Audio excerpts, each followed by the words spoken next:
రామచంద్రరావు మీడియాతో మాట్లాడుతున్నారు. ఇప్పుడు లైవ్ లో చూద్దాం. ఫేర్ మీన్స్ యాక్ట్ లో 2024 నరేంద్ర మోదీ గారి ప్రభుత్వం తీసుకురావటం, దాంట్లో ₹1 కోటి ఫైన్ ఇది చేసిన జరిగింది. దాంతోపాటు గవర్నమెంట్ నేషనల్ టెస్టింగ్ ఏజెన్సీ అని పెట్టింది. నేషనల్ టెస్టింగ్ ఏజెన్సీ 2017 రాధాకృష్ణన్ గారి యొక్క నేతృత్వంలో ఈ యొక్క ఏదైతే నేషనల్ టెస్టింగ్ ఏజెన్సీ పెట్టారో ఇవి ఎగ్జామ్స్ కండక్ట్ చేస్తాయి. ఇందులో అన్ని రాజకీయ పార్టీలు, అకాడమిషియన్స్ వాళ్ళకి సంబంధించినటువంటి ఒక అభిప్రాయాలు తీసుకొని ఈ నేషనల్ టెస్టింగ్ ఏజెన్సీ వాళ్ళు టెస్ట్ పెడతా ఉన్నారు.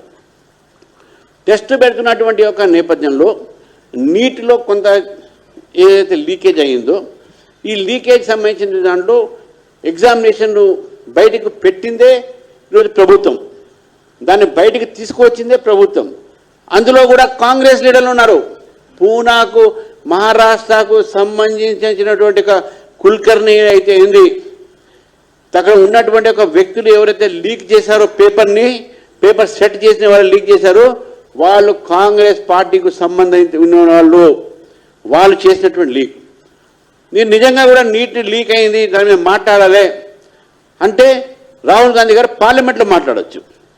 సిపిఐ సరే వాళ్ళకు ఉన్నారో లేరో తెలియదు, వాళ్ళకు కాంగ్రెస్ పార్టీ మాట్లాడచ్చు. ఇండియా అలయన్స్లో ఏమైనా మిగులు ఉంటే ఇండియా బ్రేక్ అయిపోయింది కదా, ఎవరెవరితో ఉన్నారో మనకి తెలియదు, ఇంకా మనకు ఉండుంటే అక్కడ మాట్లాడచ్చు. బయట రోడ్డు మీద ఏంటంటే నాకు అర్థం కాదు. సరే, ఇది నీట్ ఎగ్జామినేషన్ సంబంధించిన దాంట్లో నేను చెప్తాను. ఇప్పుడు ఒకటి నేను అడుగుతా ఉన్నాను ఈరోజు రాహుల్ గాంధీ గారిని కానీ రేవంత్ రెడ్డి గారు కానీ, ఇక్కడ మీరు పేపర్ లీకేజ్ గురించి మాట్లాడుతున్నారు.